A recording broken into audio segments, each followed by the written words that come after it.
ating new point system. Yung pagkapanalo in a series ay talagang malaking bagay. Dahil regardless kung 2-0 ba yan o 2-1, 3 points ang makukuha mo. Pasok na tayo dito sa ating game number 3. Ito na talaga yung final draft ng Blacklist versus TNC.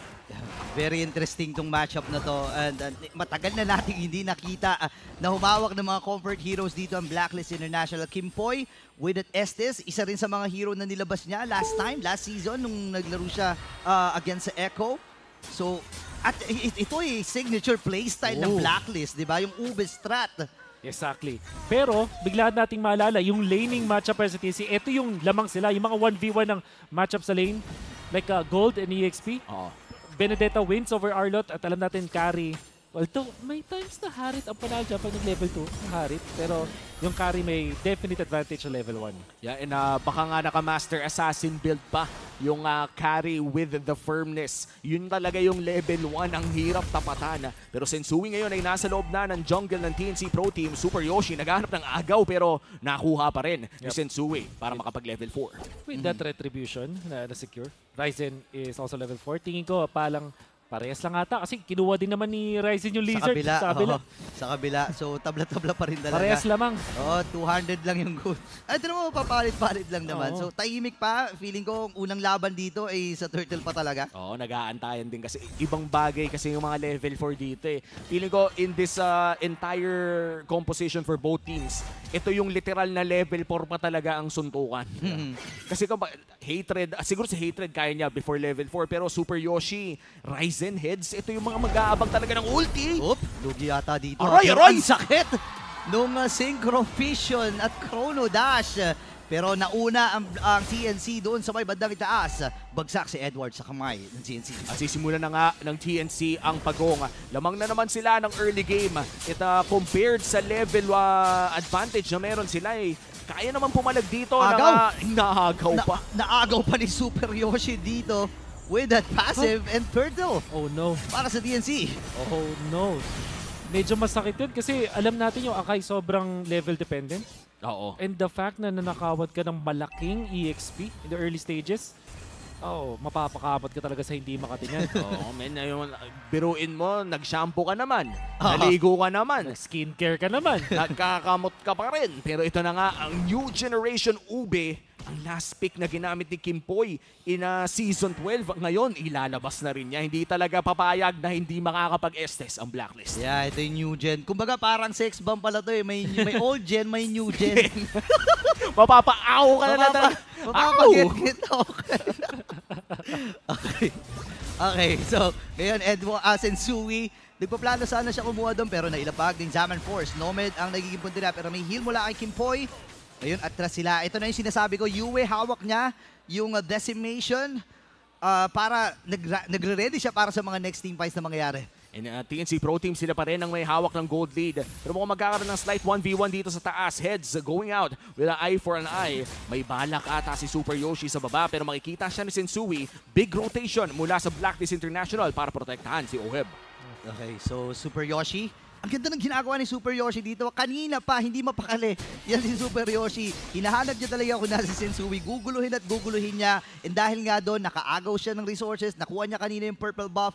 And si Ryzen, hindi namamalayan na kumukuha na rin. May level gap talaga, obviously, para sa Ryzen at kay Sensui. Pero hindi super laki. Yun lagi sinasabi. Actually, na-mention ko to dun sa restream ko kahapon kasi nakakita tayo ng Akai kay Kyrie. Kapag nanakawan ka ng isang purple, nako, talagang magdasal-dasal ka na bilang Akai. Kasi ang hirap ng comeback ng farming ng isang Akai. Hindi siya kasing bilis ng isang Baksha, ng Barats, or ng Martis.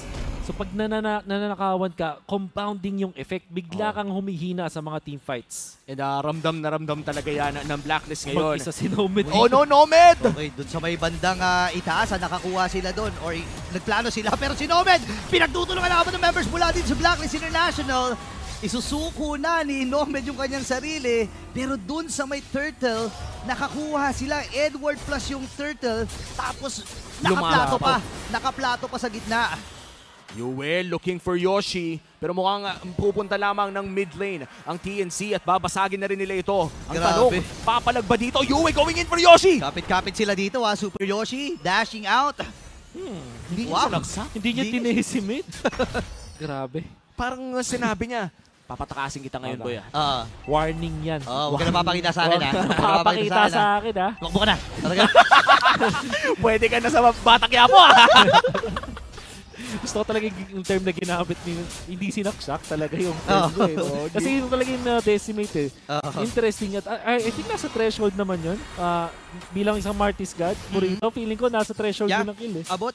Tapos may dash naman, may double dash naman siya. So kung bitinin man, meron siyang panghabol pa rin. Pero again, it is what it is. Habol tayo to 5 minutes and 40 seconds. Tapos makakabasag pa ata dun sa may bandang ibaba. Pero Ryzen, may ibig dito. Tamang Mortal Coil lamang. Wow. May decimation siyang available dito. Huh? Hindi umabot doon pero hinabol. Ryzen na may ipit sa apat na members mula sa Blacklist International at magiging successful ang pag-takedown nila kay Ryzen pero basag yung Torre sa ibaba. Buti na lang, wala pang turtle as Ryzen falls down pero sumunod talaga yung saksak. Min, kung akala mo malala na yun, kahit Fanny, susundan nun pag sinaksak niya, boy. Sabagay. At kitang-kita natin na si Ryzen, yung parang no witness left behind. Ganun siya. Yung kanina pinatakas niya eh. Oo, sige na, Yue, tumakas ka na. si Ryzen wala. Hindi ka makakatakas sa akin.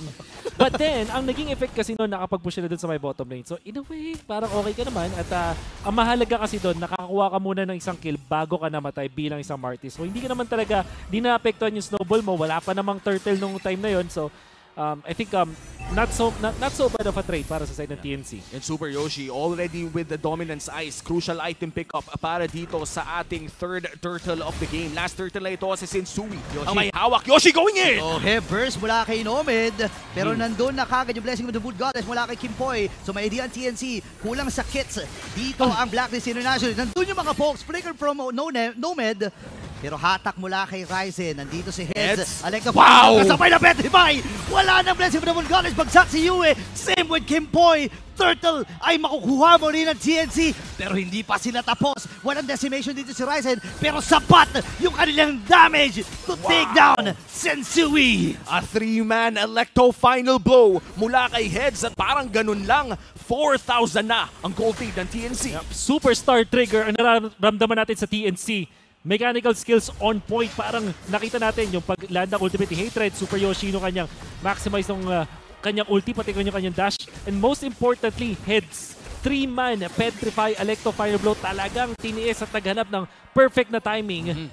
At na-bait din nila si Sensui. Yung maganda dito, si Nomad, yung nag-force nung Blessing of the Moon God, pati na rin yung heavy spin. Makikita natin yan dito dun sa combo nila. But of course, look at that. Wow! 3-man Petrify. Beautiful ML. Min, mapapatingin ka na lang talaga na makinang na nga yung skin. Maganda pa yung play. Nako. Yeah, Pakiramdam ko sa lahat ng makaka-laro ni Womi mamaya, magsusolo RGN for sure. Bennett Mag-ready kayo, Bennett. Bennett talaga, full Diyan kayo- damage build. Diyan kayo nagkakamali. Kahapon ko pa ginagawa yan. Okay. Yun na nga. Pero available na rin na tawag dito, Thunder, ano ba tawag dito? Nalito na kasi ako dun sa Bennett. Lightning Truncheon. Lightning Truncheon Lightning para dito kay Truncheon. Hatred. So additional damage output para sa kanilang upunan. And yung yung Lightning Truncheon tapos Impure Rage. Ang sakit nun pag nagsabay-sabay, di ba? Kung hindi ako nagkakamali, pati yung range na hinahabol ng Lightning Truncheon, parang dahil mas malaking hitbox, di ba? So medyo, pag nagkatikit-tikit, kahit malayo na kayo, medyo tatamaan pa rin kayo ng kidlat. Oo, tas minsan yung pa nga yung pumapatay or Exactly. even worse, wala namang naka-lethal ignition dito. Pero minsan kasi yung pa yung nagtitrigger ng lethal ignition eh. May Yung apoy, no? May apoy pang kasama, yung nakidlatan ka na nga, nasindihan ka pa. Hindi mo kasi mapapagpag yun pag naapoyan ka. Di ba? Kahit hipan mo, Mike, oh. Kahit ipan mo. Ay, nako. Ay, nako. Malaking Ano lead na para nga, sa TNC. sisimulan na ng TNC ang first lord of the game.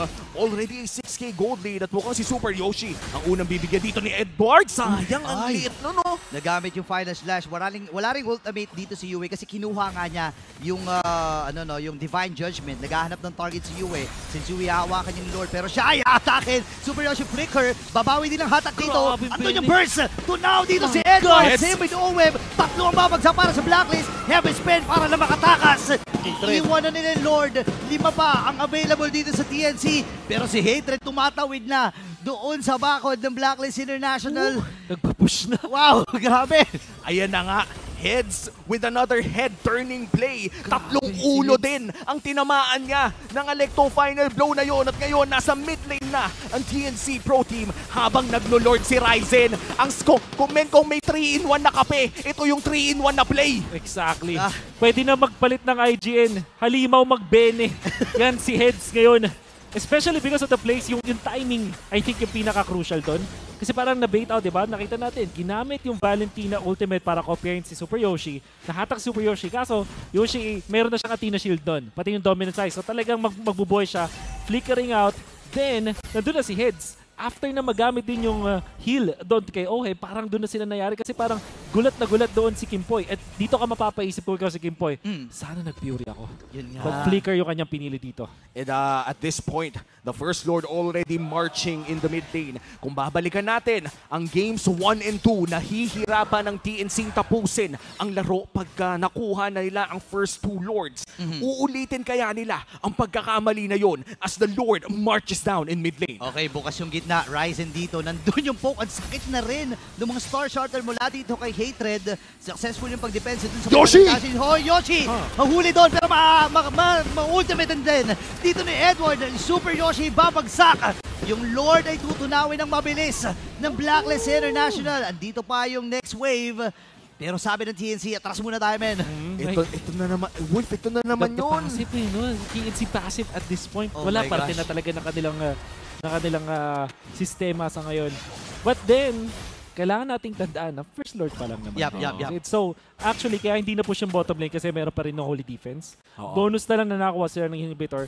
If you're TNC, hindi mo afford yun. Ang maganda dito, hindi nag-flicker si Super Yoshi. So, That's yun naman yung resource na hindi nawala sa kanila. At this point, pwede mo i-shrug off yung nangyari na yun na play. Lalo na kung nakakuha ka naman ng isang kill afterwards. Ang mahalaga dito para sa TNC, next step, kuha na ng jungle. Kaso, dahil dun sa ginawa nila, makakakuha si Sensui ng isang... okay. Nandito ba si Ryzen? Pwede niya i-retry. Ayaw niya. Pinanood lang niya. Pinanood lang niya. Parang kanina, di ba, hindi sinaksak ni Yue. Ang sabi niya, parang kaya ka lang buhay kasi hinayaan ka lang mabuhay. May utang na loob ka sa akin. may utang. Parang gano'n. Pero, Kaya ka lang naka-orange kasi hinayaan kita. pero si Ryzen kakalmutin dito itong si Sensui. Pero atras sila, isusuko na ng Blacklist. Itong purple buff, mahaba-haba pa naman, 48 seconds bago doon sa next na, sa Luminous na Lord. Pero ang laki na pala ng kalamangan, 9.3k gold lead para sa Phoenix Army. This is honestly the largest gold lead na nakuha ng TNC Pro Team in the entire series. Ngayon pa lang sila nakapasok sa 9k gold lead mark against Blacklist International. And this is their biggest chance na tapusin agad to habang maaga pa lang. Aray. Grabe yung Star Shotter doon. Almost half. Ay hindi, lampas pa nga sa kalahati. Oo. Yung damage doon kay Oheb. Kay Sensui sakto lang kasi meron na siyang Twilight Arbor. Exactly. Yan nga yung mga nagtatanong, no, bakit ka nagta-Twilight Armor? Wala na mga physical Walang damage. physical, oo. Pero yung passive kasi, yung Oo. habol natin dyan. Habol na rin siya para sa Magical Pero kung sila gagamitin nila, hahatakin. Itong si Edward, flicker yung magagamit. Pero na yung poke, nagamit na rin niya yung kanyang ultimate pero hindi siya aabot. Kasi makakapatay muli dito ang TNC. May lahat ng examine force. Mamamatay si Heads. Pero itutuloy nga ba nila to? Yung gitna, pwedeng simulan. Yukari! Yung gitna. Si Oheb ay lalayo. Yukari! Kaya ba? Minions! Wala silang minions. Nomad ay lalayo na rin. Successful ang pagdepensa pero hindi pa tapos to Meron pa silang minions. Ang baba ng buhay dito ng torre nila. At makukuha ng TNC ang unang match win nila. Killer instinct para kay Nomad. Pumunta na agad sa base. Hindi nyo naman na kailangan mag-lord. Hindi nyo na kailangan tumimpay pa. Yung base